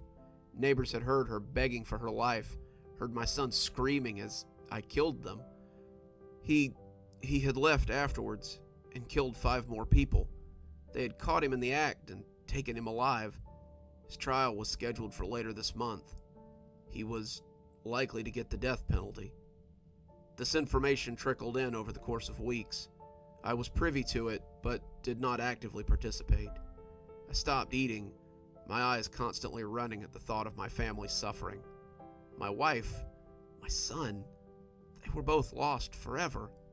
They had died believing that I was their killer. My greed had led to their deaths. As I lay there, I realized I couldn't take the pain. I tried to kill myself the next night. The officer on duty found me hanging from a bed sheet and cut me down, rushing me to medical. It was needless. I had suffered no ill effect. I had never even lost consciousness. Howard had been right. My body refused to die. I could have cut myself, stabbed myself, thrown myself off the bunk, and never even suffered a bit of ill. I had gained the power I wanted, and now I saw it for the curse it was. I spent a week under medical observation, sitting in a 12x12 concrete room with a big glass window that they could monitor me through. I was dressed in an oversized green smock with Velcro fastenings and given a rip-resistant mattress to sleep on. They gave me pills for the pain, pills for the psychosis, pills for the depression I was likely suffering from, but I didn't take them. I spit them out the second they weren't looking and wallowed in my pain. After a week, they let me go back to my old cell. When I got back, I heard someone calling my name from the nearby window of J-Dorm, Stragview's death house. I bristled when I heard it, the voice as familiar as my own name. I went to the window and looked out across the short expanse. The cell, as if predestined, faced the wall of the death house, and I could see a grinning face looking through the bars at me. The face was a little ragged, a little haggard, but I would have known it anywhere. I was looking at myself. He spent the rest of his time at the back window, trying to get my attention. I had seen inmates do this when I was an officer, talking to each other through the back window grate, but I lay on the floor and ignored him as he called to me. He tried to goad me, telling me how he'd screwed my wife, how my son had cried when he'd beaten him, how they had both suffered before the end. I just lay there and ignored him. He told me about the gas station he'd turned into an abattoir after that, using my own shotgun to kill 3 customers and a clerk. But I went right on ignoring him. He told me how he'd killed a cop before they'd apprehended him, how the cop had wanted to kill him so badly. Told me how the trial judge had said that life was too good for someone like him. But I went right on ignoring him. I've been sentenced to death. I have no attorney, no appeals to file, no chances for retrial. I doubt I'll last more than a year on death row before they execute me. Looks like I finally get to die. I ignored him. He tried to get my attention at every available moment. He told me of the murders again and again. He told me how his life story had been a lie. He told me how he too had been a guard once, how he had taken the same deal and been trapped for years and years as his sanity eroded away. You'll sit here too. In Stragview, no one seems to care about an eternal prisoner. I ignored him until the day they took him off the block and led him to the chair. I was there on the night they executed him. I did not watch from the window. I lay on the floor of my cell in a fetal ball and did not mourn the passing of my old life. I almost thought I could hear him laugh as the lights dimmed and then they came back up again. I was still there when the sun came up. I was there for a lot more sunrises after that. I don't know how long ago that was. Time had no meaning there. Time had no meaning to those trapped in hell. I ate when I had to. I showered when such was offered. I went to rec when it came my turn. The faces of my wife and son faded from my mind, and for that, I was grateful. Their memories are a fiery brand against my soul, and I know I will be made to answer for them someday. I'm writing this from a library terminal in a city I never bothered to learn the name of. I lived on the streets in much the same way I lived in prison. I eat when food comes my way. I sleep when I can find a safe place to. I shower when such things come to pass. Unlike prison, however, I find myself at rec a lot more often. You must realize by now that if I'm out, someone made the same deal I did. I, however, did look back when I left him in that hell forever. His confusion was familiar, but I never looked back again. I kept running, kept moving, and now I feel my sanity beginning to return. It's easy to forget what hell is like once you're out. So if you work in Stragview and an inmate offers you immortality, do yourself a favor. Tell him to shut the hell up and just keep walking.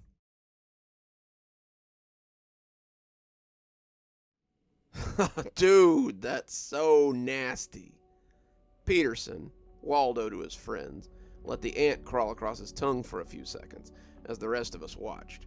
When he swallowed it down, he ran his tongue out again to show us that it was gone, grinning as we made noises of repulsion. I've been a resident of Stragview Prison for the last 3 years, and I'll continue to be a resident for another year and a half at the least. A couple caught me in their house one night, and after shoving past the guy to get out, I guess he hit his head on the way down. I got 8 years for assault and burglary, and on my first day, I met Waldo. They call him Waldo because of the thick glasses and the striped hat he always wears.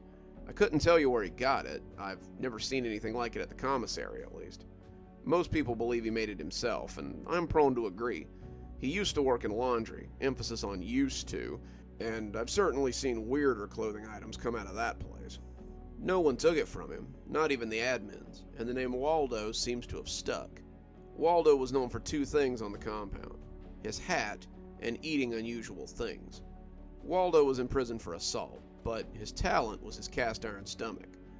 When he introduced himself to me, he was eating something out of a Tupperware and smiling hugely. I shook his hand and told him my name, only then to realize that the bowl was crawling with crickets. He was eating them by the handful, scarfing them down with loud crunches, and he laughed as he noticed me noticing the bugs. Grounds crew's been catching them for me for a week now. Gave me $20 of canteen to eat the whole bowl, and that's just more food for Waldo. Waldo was an exhibitionist, pure and simple. People paid him money to eat things, usually bugs or old food, and Waldo ate them down without complaint. Moldy bananas? No problem. Cockroaches? By the fistful. Waldo would eat anything, and it didn't always have to be edible things either. He would eat batteries, a pack of double A's at a time, and he would eat sand right off the rec yard. Nothing seemed to make him sick or slow him down. We all just watched in awe as he ate anything that would stand still long enough. That was until he found the ants. "What do you reckon they are?" I asked. The hill had cropped up seemingly overnight, a giant mound of red clay and fine sand, and it looked like nothing so much as a termite hill in a National Geographic magazine. Faust reached out with his stump, then growled as he traded it for the hand with some fingers on it. He was still getting used to only having one hand, even after several months. I grabbed his wrist before he could touch it, and he looked at me with a mixture of confusion and agitation. Can't have you losing the other one, Faust," I said, trying to postpone his rage. Faust was a cool dude, but he was quick to anger. "Yeah, well, they don't look like they eat much." In that, he was wrong. The ants were just as strange as the hill they inhabited. Each of the crawling things was the size of my thumb, veins of purple worming through their deep red exoskeleton. They had pincers on their heads, long wiggling antennae, and 12 scuttling legs that took them quickly across the hill. They were carrying all sorts of things, food, other insects, and I found myself wondering if they could be a threat. How much would those pincers hurt if they got a hold of you? "What you looking at?" I jumped as Waldo came up behind us, Faust and I looking around like we'd been caught doing something wrong. His eyes got big as he saw what lay behind us, and he made an impressed sound as he looked at the hill with the roaming insects. He had clearly never seen anything like them before, and they thrilled him as only something unknown can. As Faust watched him, I could see an idea beginning to form, and I was not fond of the look. "How much?" Faust asked suddenly. "How much for what?" Waldo asked, looking back at him confused. "How much to eat one?" Waldo looked back at the ants, thinking it over, before settling on a price. $20 a canteen, and I'll eat it right now." Faust groaned. "Man, 20 bones! That's pricey." Waldo had caught one of the ants between his fat fingers, and he was lifting it up for a better look. The ant wriggled furiously, trying to escape as it clacked those monstrous jaws.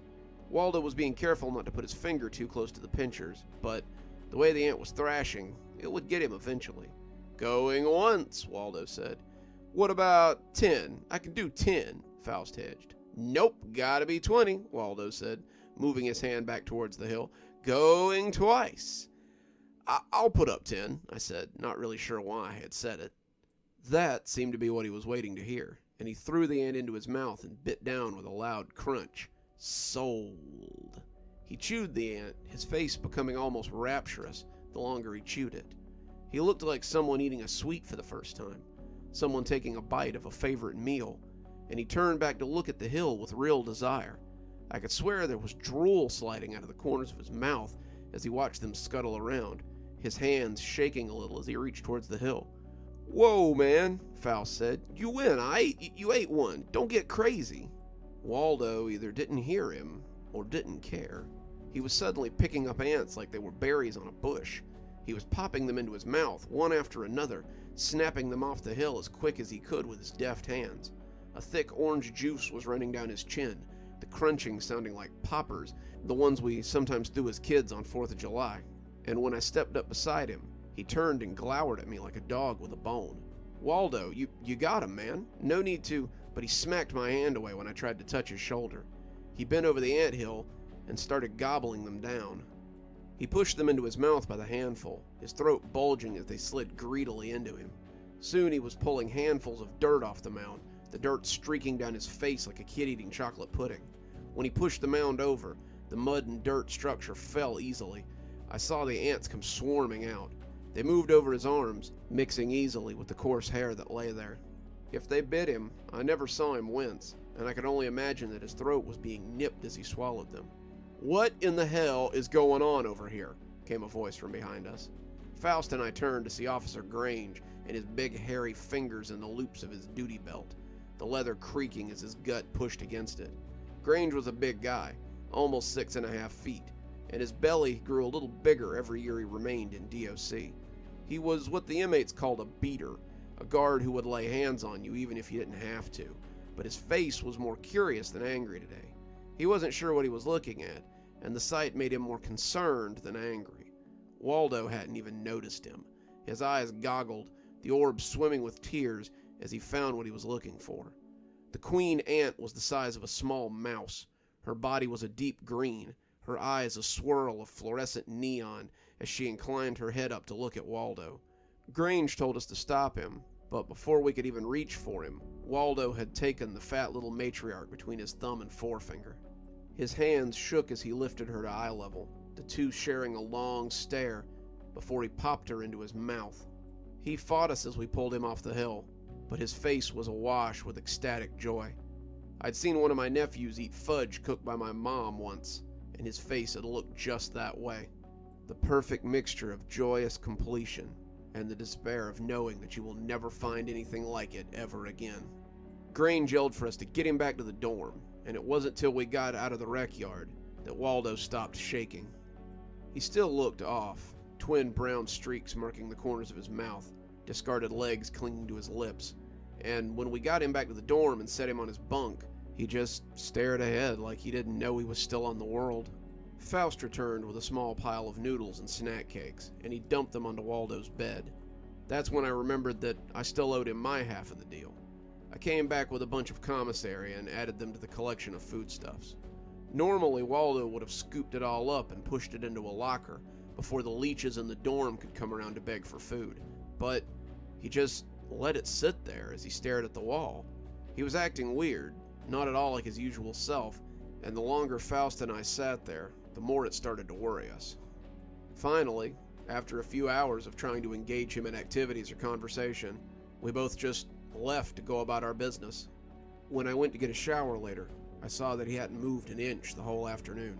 He was still just sitting there, staring at the wall, the dried dirt starting to look like blood in the hazy fluorescence as it coursed down his face. I came out of the shower when the guard started yelling about count time, and I saw that Waldo was laying on his side. He was coughing, silent hacks that racked his body. He had the covers pulled up, shivering hard enough to make the bed frame rattle, and I watched him out of the corner of my eye as I got dressed. When he didn't sit up for count, I knew that something was wrong. Officer Darrow blew his whistle then, and I saw him coming out of the station with a roster in his gloved hand. "All right, get your IDs out and sit up for count." He had taken only a few steps when his keen eyes fixated on the prone form of Waldo. He didn't go right for him. That would have seemed too personal and would have made him look like he was looking for trouble. Instead, he made his way along, checking IDs and checking off names until he finally came to the bunk he wanted. He stood at the foot of the bed and tapped his foot against the leg of the bed. "Wargry, inmate Wargry, sit up for count and present your ID." He appeared calm, but Waldo wouldn't be the first inmate that Darrow had put his hands on or that he'd pushed out of bed. Darrow was always spoiling for a fight. It was why they wouldn't let him work confinement anymore, and he had been forced to find his sport elsewhere. He'd been put in E-dorm because they felt that he couldn't stir up too much trouble in here, but whoever had decided that was a fool. Darrow stirred up trouble wherever he was. It was in his nature. Waldo continued to shiver beneath his blankets, ignoring Darrow for all intents and purposes. Darrow smiled, but it was like a wolf smiling at a lamb. "Last chance, Wargry. Sit up and present your ID, or shit's about to get real bad for you." Waldo coughed, and it sounded like a handful of gravel hitting the ground. I tried to look, but I couldn't see what exactly he had coughed up. Whatever it was, it had escaped Darrow's notice. He was looking forward to a fight, and he didn't care who it was with. He pulled back the covers, and I could see that Waldo was still wearing the same dusty prison clothes he'd had on in the yard. He'd just laid over, it seemed, and he didn't even realize that Darrow was talking to him. When Darrow reached down and took him by the shoulders, he lifted him up into a sitting position. Waldo looked dazed as he blinked his eyes at the guard. "You deaf, Wargry? It's count time, and I know that you—" His voice was harsh, but it turned into a disgusted yelp as Waldo vomited up a cluster of squirming ants on him. They were the same ones he'd been eating, and as they came up from his guts, they sank their pincers into Darrow's arm. Darrow shouted as he swiped at him, trying to clear them off him, but his efforts were useless. For every one he knocked off, about 5 more clamped down and dangled from his skin like tumors. Darrow reeled back from Waldo, screaming as the ants bit him. His radio crackled as someone from the booth noticed him. I heard emergency traffic being called and rushed over to Waldo to see if I could help him. Waldo was leaning against his bunk across from him. The ants were coming out of him in a red cluster now. They looked like blood as they hit the floor, thick clots of pulsating red that slid up his leg and back towards his mouth, even as he vomited them onto the floor. I took him by the shoulders and turned him to look at me, and it took everything I had not to drop him again. His front was covered in ants, a squirming line of them already crawling up and back into his mouth. His face had this dumb look of surprise on it, but when his eyes met mine, I stumbled away and fell back over the bunk. My ass hit the floor then, and I scrambled away as I tried to get away from this ant terror. His eyes had become the same multi-spectrum segments the Queen's had been, and I pushed myself under the nearest bunk as I tried to escape him. When the other guards came through the door, they forced him to the ground in a storm of bodies, and it was almost a mercy not to have to look at him anymore. At least, until they all started screaming. Waldo emerged from the stack on all fours, as 4 guards slapped at themselves and rolled away from him. Waldo was more ant than human now, and those odd eyes were the only thing visible amidst the squirming mass of bugs that covered him. He was little more than a writhing mass of red flesh, small oceans with their own tidal poles as they boiled over his body. I watched as his hat emerged from the top, and it was the only real way to still identify him. One of the guards tried to gas Waldo, his can jittering as the ants snapped at him, and they parted as the chemical arced across him. I could see a swath of red flesh beneath before they closed ranks again. Waldo was gone, it seemed, and whether he was controlling the ants or they were controlling him, it didn't really matter anymore. They were one creature, and their symbiosis seemed permanent. At least, until Captain Hulk and his security detail came through the door. That was when Sergeant Moore hit Waldo with his taser. The three-person group stood stunned by what they were seeing, and Moore's shot was likely just panic fire. The prongs hit Waldo square in the chest, the electricity sizzling up the lines as it made the ant flesh crackle and dance. Something screamed from deep within the ant mound, and I realized that Waldo was still under there somewhere. As Moore kept squeezing the trigger, Sergeant Dace drew his own taser and shot the mound of ants as well. The combined streams made the creature buck and waver, and when the ants fell off of him, it was like hail hitting the ground. Waldo fell amongst them, crushing most of them, and lay twitching as the captain and his sergeants moved in to assess the damage. It was a real shit show, but they managed to get it all covered up. The guards who had been hurt ended up going to the hospital. Many of them had been bit over 50% of their bodies, and I heard a couple of them almost died. I never saw Waldo again after that night. They took him out in cuffs, but it looked like they were heading to the rec field rather than medical. I remember seeing Waldo look back at me, his weird segmented eyes staring sadly back at the faces clustered against the windows, and I wondered if it might not have been kinder to just let him die. I never saw another one of those weird anthills either, but the rec yard was closed for 2 weeks after that while they tore up the grass and dumped pesticide by the truckload. Stragview, I've come to learn over the years, has a lot of strange stories like this one. From the rats to the ghosts to the strange creatures that inhabit the shadows of this place, Stragview is a place outside of time and space. I only have a year left in this place, and I pray I'll be allowed to leave. I wonder if anyone is truly allowed.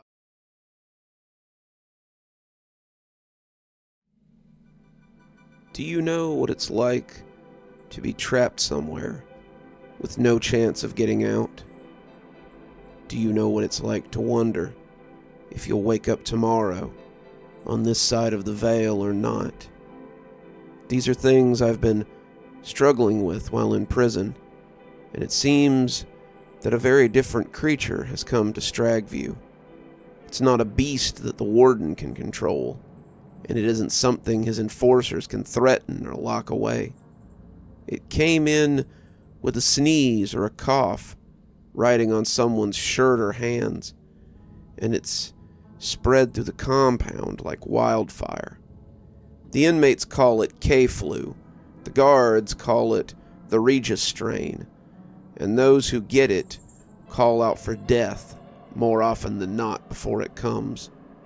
It's a super aggressive lung infection, and if it's not treated properly, it literally drowns you in your own mucus. It started slow. A couple of inmates and a couple of guards could be heard coughing and hacking, but soon it was all over the compound. Dorms were quarantined. Inmates kept indoors once a few of them tested positive, and violence was never far away. I caught it 2 days before the Stragview riots, and it nearly got me killed. I'm not a violent man. I'm in prison for 5 years after a home my father left me collapsed, and I was unable to pay to have it cleaned up. I'm 24. I'm a high school dropout living paycheck to paycheck, and if I couldn't pay to have the place fixed up, how was I supposed to pay to have it cleaned up? I worked 6 days a week to keep my bills paid, and when the cops came to serve me court papers for criminal littering, I was shocked. I didn't even know that was a thing. I'll admit that I might have reacted badly. I didn't mean to bump the cop as he tried to push me against the car. I didn't mean for him to fall and break his elbow on the concrete stopper at the gas station I worked at. I tried to tell that to the judge, but he didn't care. I'd never been arrested in my life, but suddenly I had injured a Leo and got myself 5 years for assault and criminal littering. That's how I came to be sick inside of the high custody dorm. How I almost got killed. When I woke up with a cough, I was suddenly very thankful that I didn't have a bunkie. My old bunkie had been taken to the infirmary a week before, and I bet he was the one who gave it to me. I managed to hide it for a day, but as it got worse, someone must have noticed. I woke up on the second day to find inmates pushing me out of my bunk as they took my stuff and put it by the door. It was afternoon. I'd slept through dinner as the fever started getting high, and I must have been coughing because they discovered my sickness. They put me on the door, telling the officer that I had to go, and threatening to hurt me if I didn't get out. "We aren't getting sick because you want to hack up a lung. Shouldn't have been swapping slobber with your old bunkie. Get the hell out of here, kid, before we make you feel even worse." They were backing me into the door, pushing me en masse, when the door opened and I saw 3 officers coming in to see what was going on. One of them shoved me towards an officer at the back, and he put me in cuffs and took me to confinement.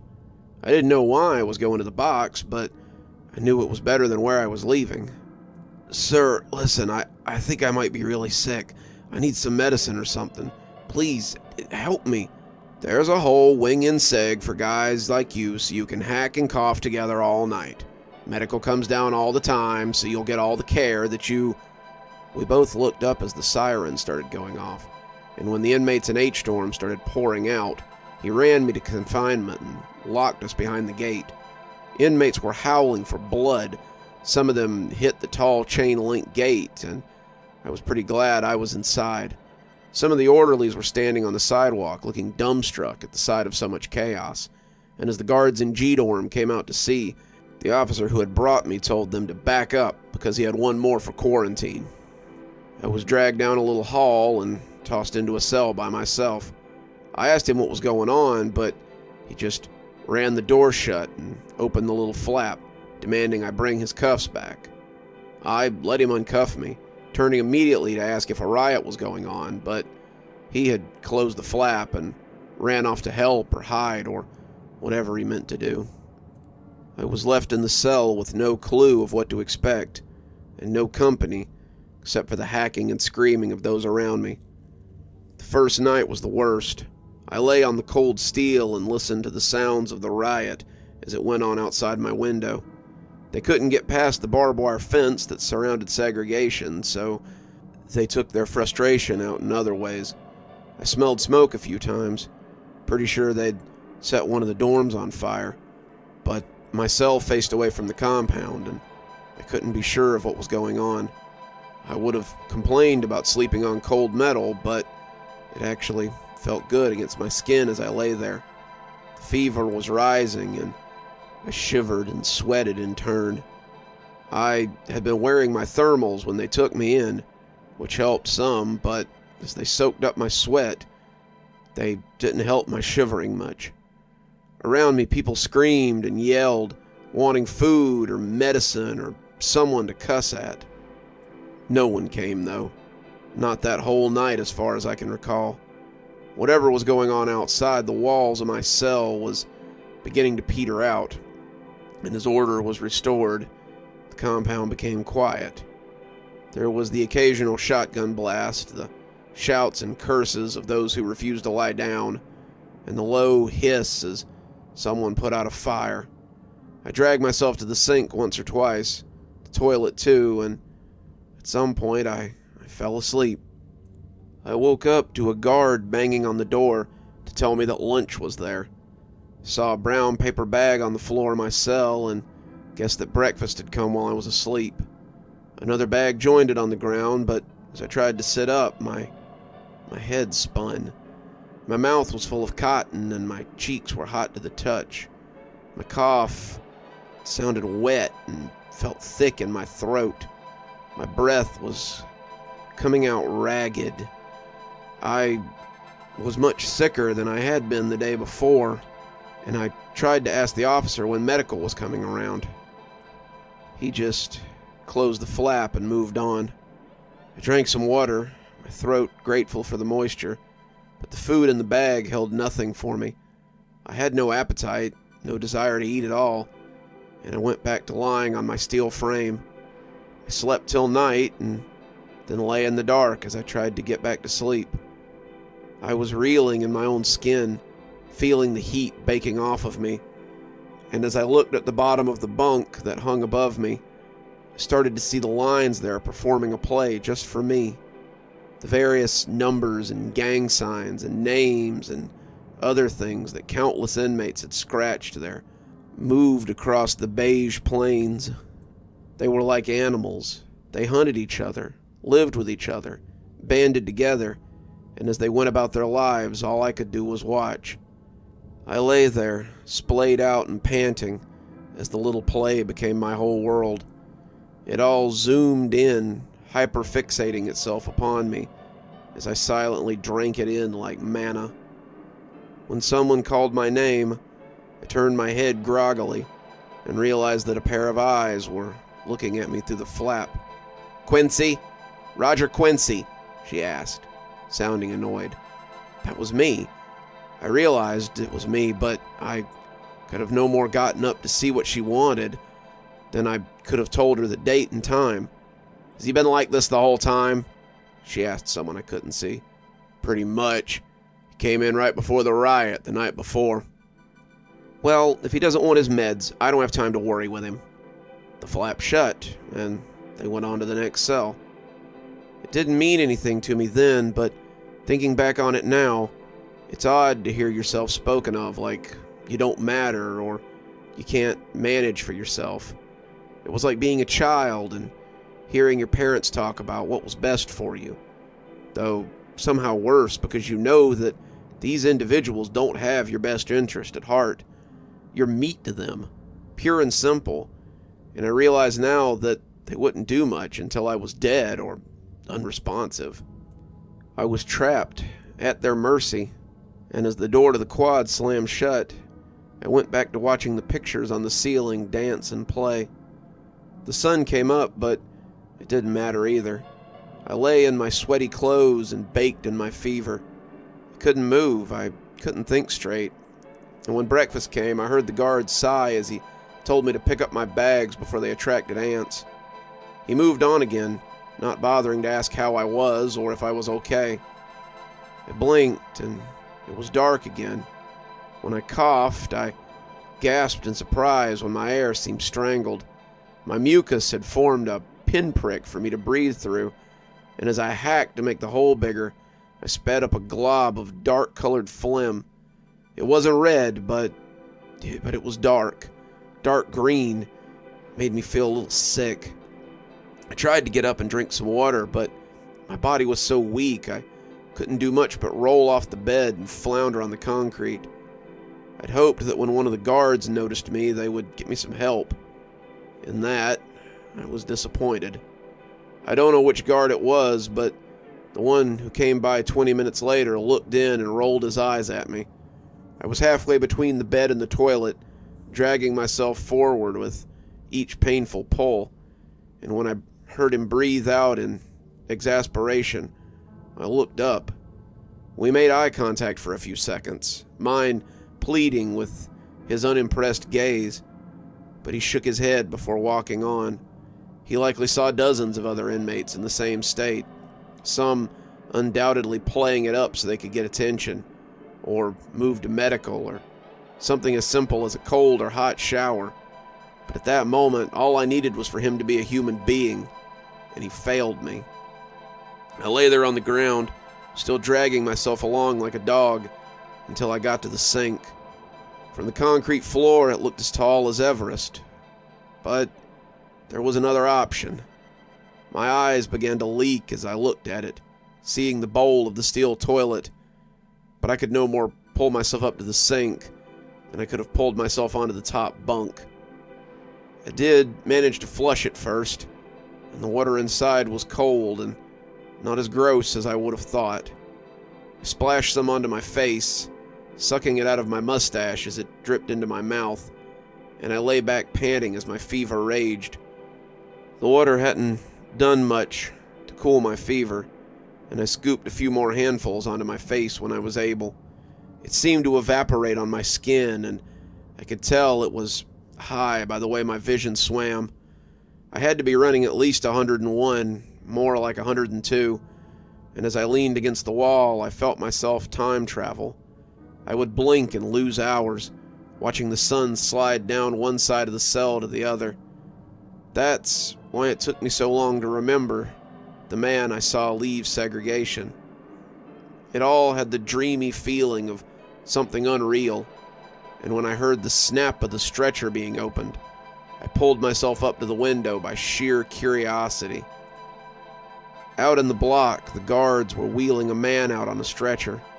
He was lying in a strangely gauzy blanket, and I saw the nurse take his temperature and check his vitals. One of them took the stethoscope away and shook her head, the other zipping him into the bag and wheeling him away. I can't actually be sure this happened. It could have just been a fever dream, but I remember it with an oddly crystalline clarity that leads me to believe the memory was real. Morning meds never came, but when someone called my name later, I jerked awake and realized it was afternoon. There was another sack lunch on the floor, and ants were making a trail to it. Guess the guard had been right on that one. The flap was down, and the nurse was shaking a cup of pills for evening meds. I stuck my hand up so I wouldn't miss it, but the nurse did not spill them into my hand. "Where's your drink?" I looked at her, the words sounding like the reverb on a speaker, as I tried to make sense of them. "Your water. You need water to take your pills. Get your water." I looked at the sink, finding I had some strength left in my legs as I tried to put them under me. I shook like an old man, my balance tentative, and as I shuffled for the sink, the nurse spat at me to hurry up. When I got to the sink, I stood there for a few minutes, trying to figure out what was missing. Then it hit me. I don't have a cup," I half whispered. "Shut the flap," she yelled. "I don't have time for this nonsense." The flap was shut, and I was left standing at the sink until my shaking legs finally brought me down to the toilet. I started to cry. I was going to burn up in here. Was this where I would take my final breath? I took the opportunity to splash some cold water on my face, soaking my hair and shirt, which helped some. I was wet, but it was colder, and I started to shiver as I pulled the blanket off my bed and slept sitting on the toilet. When I woke up, I heard the faint sound of a different nurse as she passed out pills in the early morning. I had a minute to get ready, and I meant to be ready. I looked around for something to use as a cup, my eyes settling on a sweaty carton of milk that sat beside the door. I had missed the evening meal, it seemed, and the milk inside was warm and likely no good to drink. I dumped it out with shaky hands and filled it with water from the sink. After washing it a few times, I was just filling it again when the flap came down, and a pair of eyes peeked in. "Quincy?" she asked, and I shook my milk carton as I held out my hand. "Glad to see you're feeling a little stronger," she said, though she didn't sound glad. She pressed a few pills into my hand and closed the flap, her cart rumbling on as I lifted them to my mouth. I didn't even ask what they were. I swallowed them with some water from the milk carton, gagging as they stuck in my dry throat. I worried I was going to choke on them for a minute, filling the carton again as I drank more. The carton gave the water a mealy taste, but it was cold, and I was glad to have fresh water as opposed to toilet water. I leaned back then, waiting for the pills to do their work, and watched the wall as a play was put on for my amusement. The chips and nicks, the graffiti and pictures, they all became stars, constellations that danced and dipped just for me. They wove through a celestial byplay, telling the stories of their birth, their life, and their eventual death. I was spellbound by it all. I sat with my scratchy prison blanket pulled around me, like a homeless drunk, too gone to know he's watching nothing but air. When breakfast came, I forced myself to eat a little of it, and as the sun rose beyond the plexiglass, I passed out and time traveled again. I woke up as someone called my name for lunch. reached out so they didn't simply drop the tray on the ground, and found I had a little appetite. I ate a little food before falling asleep again. I woke up in the afternoon for meds, ate dinner, found I was a little stronger. Someone noticed I didn't have a mat and brought me one. Someone offered me a shower, and I took it. The hot water felt good as I stood underneath it, and I realized that I wasn't as unsteady as I had been. I went back to sleep when I was put back in my cell, and woke up when the nurse called my name so I could get my morning meds. Much like the constellations, I danced my own dance, and one day I woke up and realized I felt normal again. Whatever I had been afflicted with had passed, and I was deemed well enough to leave quarantine. I was given a shave and a haircut, and when they sat me down in the chair in the barber shop, I wondered who that hobo was in the mirror. My hair and beard had grown long while I was in the box, and I wondered how long I'd been in there. The compound looked different than when I'd gone in, but still much the same. Buildings had been repaired, the grass had regrown, and I guess that I'd spent a few weeks in segregation.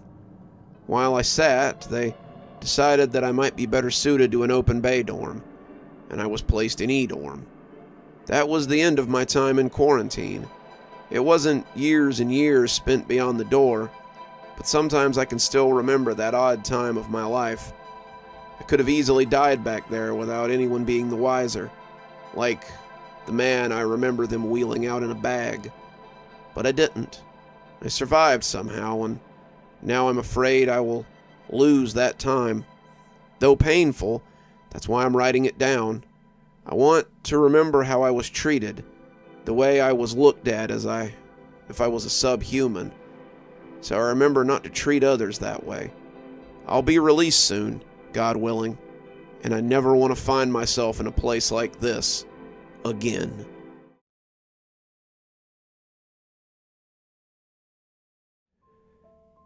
Jasper frowned as he read over the letter, the summons looking like no other mail he'd ever received. On Saturday, you are summoned to attend midnight visitation as part of your rehabilitation. Attendance is non-negotiable, and refusal will result in forced attendance, followed by time spent in solitary. Be ready by no later than 11. The Warden.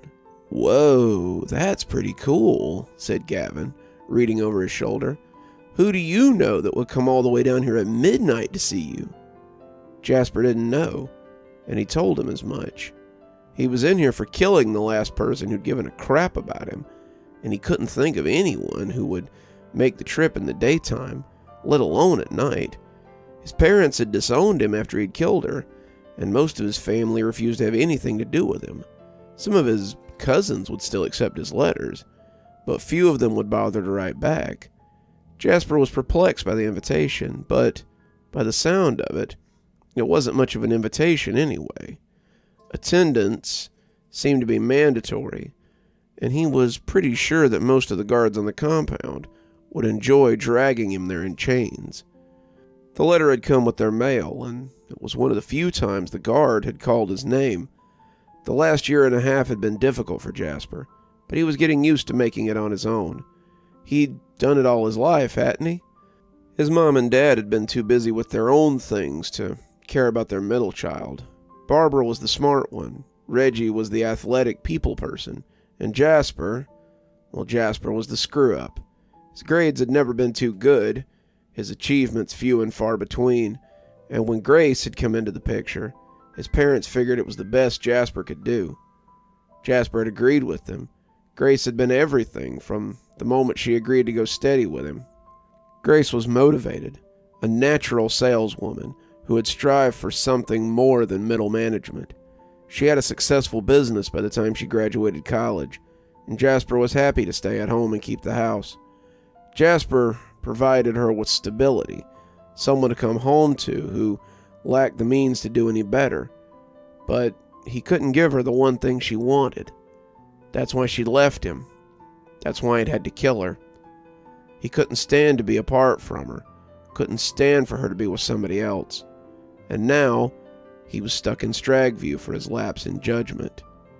That's what made the note so cryptic, and the longer he thought about it, the shorter the list of people who would come all the way here at night became. He did a little more than wait, he supposed. Jasper asked around about the midnight visitation, but no one seemed to know much about it. The younger guys all shook their heads, and the older guys clammed up when you asked about it. It was like a magic spell had been cast over the whole thing, and when you asked some of these guys, it seemed to sap the life right out of them before your eyes. Garth, one of the more gregarious murderers on Jasper's block, had looked downright scared when he'd asked him about the visitation. "I can't say nothing," Garth said, "and neither will you once you go. It's a secret that you keep after that. It's something that changes you, and you keep going back till it does." What changes you?" Jasper had asked, but Garth wouldn't say any more. "Get away from me. Get away before he thinks I told you." He left in a hurry then, their chess game only 4 moves in, and Jasper found he had more questions than before. He supposed that all would be answered on Saturday, and as the days passed, he found himself a little excited about the whole idea of the thing. When Saturday night arrived, Officer Gage found him in his bunk, his best uniform still looking ragged as he waited for whatever might come. Gage held out a pair of cuffs, telling Jasper that he'd have to cuff him before he left. Jasper nodded, putting his hands behind his back, but Gage told him it was in the front this time. Jasper shrugged. It was his show, and let him cuff him in the front. Some of the guys who were still awake made suggestive noises as he left, some of them telling him to enjoy his night visit, but the older guys were noticeably quiet. Gage led him to the visitation area, a little spot behind staff check-in, and when Jasper shook the cuffs at him, Gage told him to sit down and put his hands on the eye hook on the table. There were a few guys in here, some of them Jasper knew, but most he didn't, and they all seemed to be cuffed to the protruding hook in the center of the table. Jasper started to buck, but realized it wouldn't do any good. Whatever this was, they'd have him, one way or another. He set his hands on the table, and Gage pulled a lock out of his pocket. He secured Jasper to the spot before leaving him in an all-fired hurry. Whatever was about to happen, Gage clearly didn't want any part of it. Jasper glanced around the room, taking in the men that sat around him. There were about 12 in all of them shackled to the table, and they were all spaced so that at least 3 chairs separated them from one another. Most of them looked confused or unsure, but a couple of them looked like they knew what was coming, knew and weren't looking forward to it. One of them, a big bald bruiser named Dennis, had his head against the table as he cried nakedly between his elbows. Another, who Jasper didn't know, was praying in fast Spanish. A third, Jasper thought his name might be Conroy, was thrashing around as he pulled at his bonds. His eyes were roving like a scared horse, and he kept pulling at his cuffs until he heard a lock click near the back of the room. Then he went still, and Jasper thought he saw him listening for something. A pair of double metal doors at the back of the room burst open then, and Jasper saw a small group walk in, unattended by guards. 2 of them were children, a pair of twins who looked ghostly under the dim fluorescent. One was a dark woman who sat down in front of the man who prayed. The last was a tall, homely woman who took the seat across from a younger inmate that Jasper couldn't put a name to. The young man stiffened as she sat down, and the pair were close enough that Jasper could suddenly see the woman's problem wasn't her face, but rather what was on it. She had a crop of mold growing from ear to ear, and as it wove around her eyes, it made it look like she were wearing glasses. "Hello, Emmanuel," she said, her voice thick, but not unhappy to see him. "I see prison has suited you." "The hell is this?" Emmanuel said, trying to back away and failing as the chains caught him. "You ain't real. You look like my ma, but you ain't my ma." "Course I am, Em. How else would I know how you drowned me in the bathtub? How else would I know what you did to me before you buried me in the basement? How else would I know how much you cried before you turned yourself in? You could feel me watching you from the corner of the room, and it ate at you until you just couldn't take it anymore. The way... She leaned a little closer, looking at him mischievously. That you ate at me after I was gone. The inmate started making a sound like someone choking on air. He kept pulling away from the woman, but the chains brought him up yet again. Jasper looked away, but he could see similar scenes of horror unfolding around him as more people joined them. The twins sat down in front of the sobbing man, but he wouldn't lift his head. He wouldn't look at them, couldn't look at them. But the longer Jasper looked, the more he could see the bruises around their necks.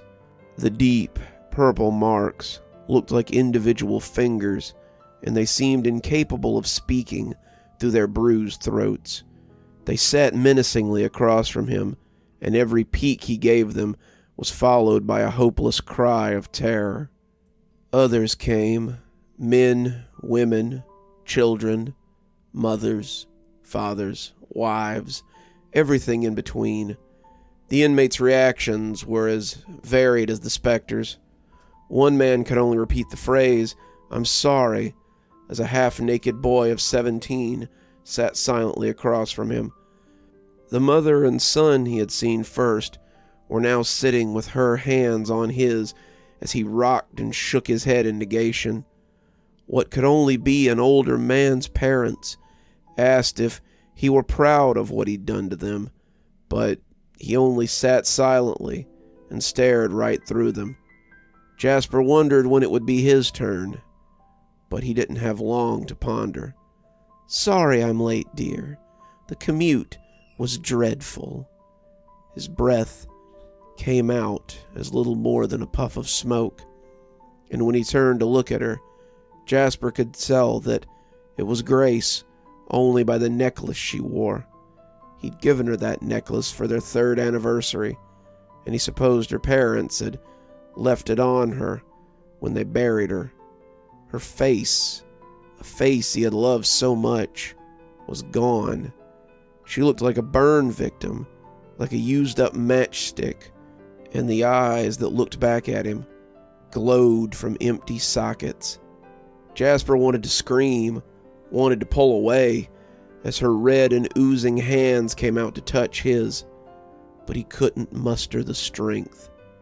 She was burnt, her beauty stolen in death, and that was his fault. After he'd blindsided her, begging for another chance, she had told him to get lost. She said she couldn't be with someone who wouldn't give her children, and suggested that he go back to his mom's house before her new boyfriend found them together. At the mention of her new boyfriend, he grabbed her by the neck and turned away, slamming her head against the wall of the stairwell outside her apartment. He had kept right on doing this until she stopped struggling, and even then, he did it a few more times. He only stopped when her head began to dribble something besides blood, and he realized he'd broken her skull. He was scared then, afraid that he would get caught, and when he put her in his car, he wasn't sure what he intended to do with her. The police had caught him in his parents' backyard, one of their neighbors having seen the whole thing, but by then, Grace had been a charcoal briquette. He'd heard the funeral had been closed casket, but apparently they hadn't closed it tight enough. "What's wrong, dear? Didn't you tell me you couldn't live without me? I believe it was a little bit before you smashed my head against the wall. I assumed that since you'd taken all that time to burn me, that you wanted me to look this way. Well, have a look, Jasper. See what you've done to your Grace." Every word she spoke sent flakes of her tongue and lips onto the table, onto his hands, onto Jasper's face.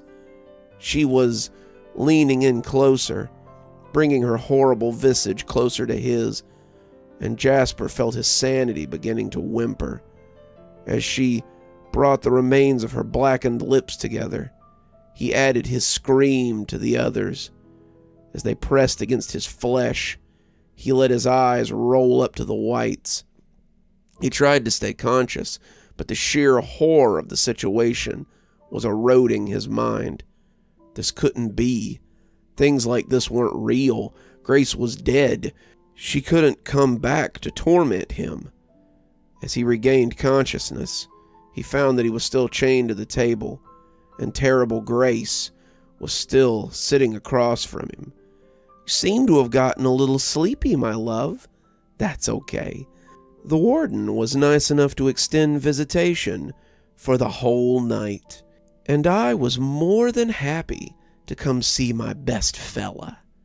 Jasper screamed until his throat broke, and when Gage opened the door at 5 o'clock, all those present were silent as the grave. Gage led them away like a flock of lambs, easily correcting them when they tried to stumble out of line. He'd been doing this for a while, 2 or 3 years at least, and he learned not to question what went on behind that door. He heard begging, heard screaming, heard the mad laughter of the deranged. And at the end of the month, he found an extra $500 added to his check for every midnight visitation he conducted. His smile curdled when he remembered what the warden had said to him when he gave him the position.